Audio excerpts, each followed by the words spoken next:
I'm going to do now is give you a review on the British Army parasmock, or the parachutist smock if you like. It's the DPM version, which came out in the mid 1970s, and I believe it's a mid to late 1980s version. Okay, I'm not sure, but I'll show you why I think that.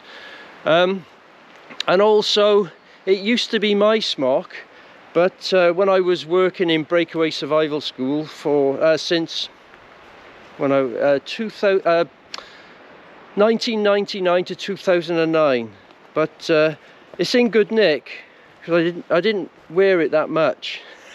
Right, it's a good smock and all that, but tough and what have you, good for the outdoors, but it held the moisture. Okay, I wasn't into that. Okay, it was all right, but yeah, it's not waterproof or anything, so you needed a Gore-Tex over the top, and that's what we did at the time. So yeah, so it's not my property either. It used to be mine, but it's not my property anymore. I gave it to a mate of mine who's a school teacher, and he'd done a lesson on it, okay, in military history and what have you. So so I borrowed it back to do this review. So anyway, let's have a look, see what you think.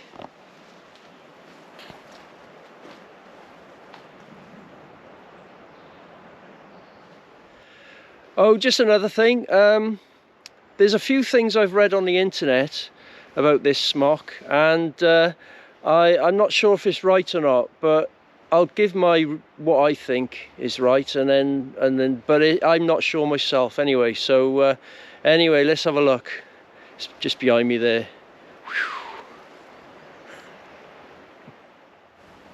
And here we go. First off, got this fantastic chunky zip. Okay, it's really chunky and it's brilliant, it is. I've got some close-up photos of what's on the handle as well, which might distinguish it from its time. And also you got these chest pockets, the usual ones, except they're fixed down with stud fasteners, and you've got that flap underneath as well to sort of protect things from not coming out, I suppose. And you've got your bottom pockets as well, same thing down the bottom, held together with stud fasteners, a little bit bigger than the chest pockets. And you've got your 6 stud fasteners on the crutch there that hold the flap in together for when you're parachuting. Okay, so the jacket doesn't start ballooning off your body, all right, and all that. So that's that, I suppose. Now for the arms, on the left arm you've got your pen and ruler pocket, or whatever you want to use it for. I used to put my ear defenders in there, my little spongy ones, before the box ear defenders came along. And on your other arm, the right arm, you've got this first field dressing pocket held down with a stud there, a stud fastener. And also the rule for that was, if you come across a casualty that's been shot, you use his first field dressing, not yours, okay? But at the time anything can happen, can't it? So that's the front. Let's go to the back. Oh, there you go. I'll just show it's got epaulets on the shoulder there, and you've got your 3 buttons to hold the hood on. I've got a hood as well, I'll show that. It's a button there, button in the middle, and button on the other side. And you've got your cinching around the waist, cinching around the hem on the bottom there, and the distinguishing sort of crutch flap held with stud fasteners on the top there. So I suppose that's it for now. Right, now for the inside bit. Right, I'll do the front first. And what we've got here is the 2 inner pockets. right there, and they go to that sort of depth,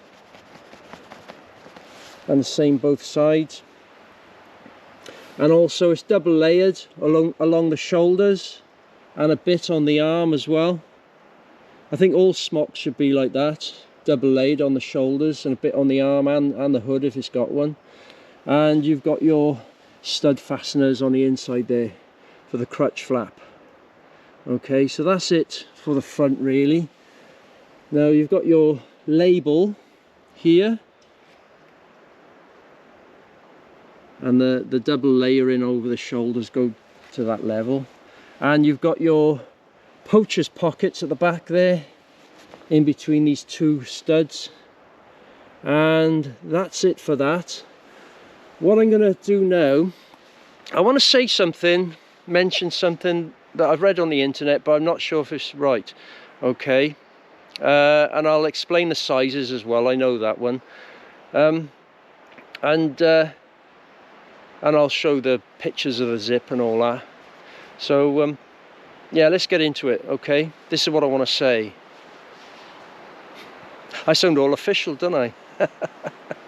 I'm not really.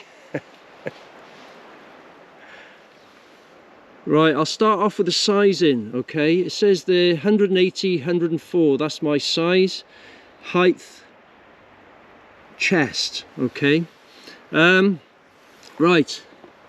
180, 104, it's in centimeters. Okay, and the 180 represents your height, okay, not the height of the jacket or the length of the jacket as such. Right, I'm 175 centimeters, or 1 3/4 meters if you like, or 1 meter 75 centimeters, whatever you want to call it, which is 9 foot, 5'9", okay. 5'9". So the 180 is the height of you. I have 180 because when I put a rucksack on, I can get at the pockets down below. The belt going around my waist doesn't cover up the pockets down below, okay? So I like 180, but really my height is 175 centimeters. And the 104 is your chest size going right round, okay? So that's the sizes. Now for the next thing. I gotta turn the jacket the other way for this. And now for the hood.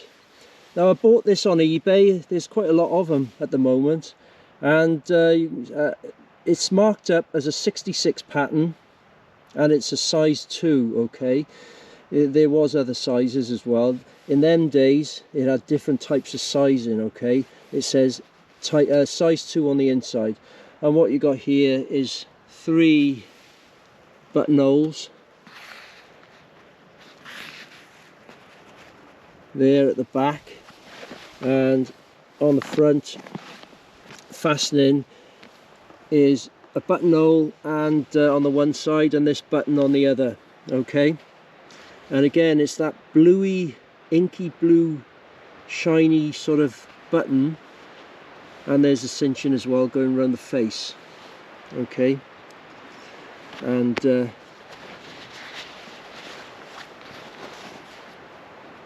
there's the label, size 2, hood, cold weather, I can't see a combat. Anyway, that's that's the label. So that's the hood. I'll show you how you fasten it on now. And there you go. It's just fixed on with them 3 bluey, sort of shiny, inky blue sort of buttons. Okay, so as simple as that really, and just hang it down all like that. Anyway, that's that. Okay, now I want to explain something that I've been reading on the internet, but I'm not sure if it's right or not, except for this one I'm going to say. I've read that the hood is buttoned on by this center button, which is right, and then it says it's held on by these, the edges are held on by these epaulette buttons. Well, that's wrong, as you can see. it's got 3 buttons, and these epaulette buttons are just holding the epaulette down. Okay, so that's that. Also, distinguishing feature of its time, I think, is the first field dressing pocket on the right arm. Well, when I joined the army, I did a couple of years in a TA, and then I joined the regulars. And the first jacket I had in the TA was a 1985, and that was the one with it was double layered right through, and it had I think it had a crutch flap on the inside, that's right. We never used it, and also it had flat pockets and with buttons on them, inky blue buttons. And then later I had the next one, which was abysmal. You know, it's false bellow pockets, and it was awful. It was really cheap material. But that particular one, the second one I had a first field dressing pocket on the arm. So that, I think that sort of distinguishes it to the late 80s, I think. And anyway, and also the cuffs.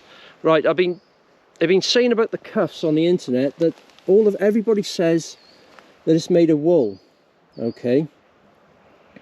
Now, I'm not 100% sure, but I tested this as best I could, and what I'd done, the jacket was smelling of soil, right? So the mate of mine that I got it off, he'd been bloody digging the garden or something in it, and so I gave it a light, quick wash, and also when it was wet, I wanted to smell the cuffs, because wool gives out a distinguishing smell when it's wet, not when it's dry. I mean, this hat is wool, but it doesn't smell, okay? But when it gets wet, it sort of tightens up, stiffens up slightly, but it smells a certain smell. Same with the old woolly pulley like. So I smelt it when it was wet, and it didn't smell of nothing. So that told me that it could be, not sure, but it could be made of a synthetic material, a bit like your beanies, your tight knitted beanies, you know, of these days. So let's have another look. So there you go. I'm not complaining or anything. It's not crap. I'm not saying it's rubbish, but it just seems like synthetic material that's tight knit like a beanie, you know. Anyway, that's all I want to say about that. I'm not sure if it's wool or not. Okay, just from the smell. Right, that's that. And also the inside liners are plain green. Okay, so there you go, plain green as you've seen, and the same with the poacher's pockets. Now I think the later ones were camouflage, and I've got an SAS smock in the bag, and I think that's a 90s one, or Soldier 95 or something, I'm not sure, and it's a little bit different. So I'll show you that next, just to sort of distinguish. And also I'll take the hood off, because that's a different camouflage again. So I'll put them together and you can see the differences, okay, in the manufacturer's designs over the years. And maybe someone could tell me, it doesn't matter really, it would be quite nice to know if that parasmock is from the 80s, you know. It's not 70s. I don't think it's 90s. I'm pretty sure it's mid late 80s. Anyway, let's get that bloody that other thing out. That sounds a bit rude, doesn't it, really? The SAS smock, I should have said. Okay, this is the SAS smock, and you can see the difference. The inner layer on the hood there and over the shoulders are camouflage. Also the label is a very bottle green shiny label. Well, not bottle green, but a sort of a different green, a civilian green if you like. And also the poacher's pockets are camouflage as well. And it's got a different zip. It's got a plastic zip. All right, so I think that's the 90s or Soldier 95s or whatever it is, but yeah, not sure, but I think that's what I think anyway. So maybe someone else who's a bit of an expert can tell me. Okay, if you like, you know, it's up to you. Oh yeah, the other thing on this SAS smock is the buttons. They're not like an inky blue, it's more of a dull matte grey. Okay, and that's what I reckon anyway. You know, dull matte grey, and the same on the bottom pocket there. So there you go, that's that.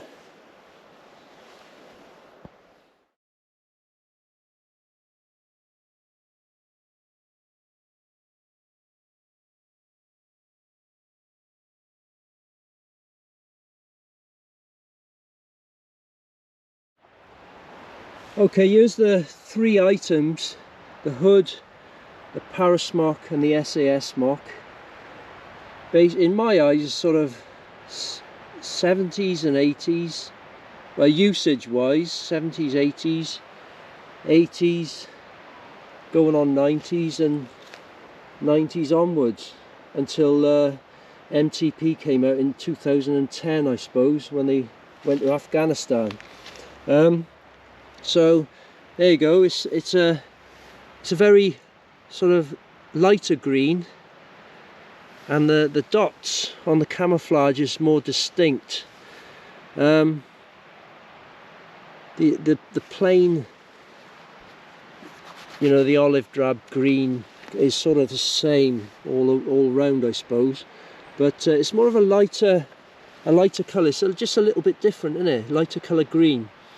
And then you've got your parasmock, slightly darker green, same style of camouflage but just darker green, you know, and the little dots on the camouflage are slightly less.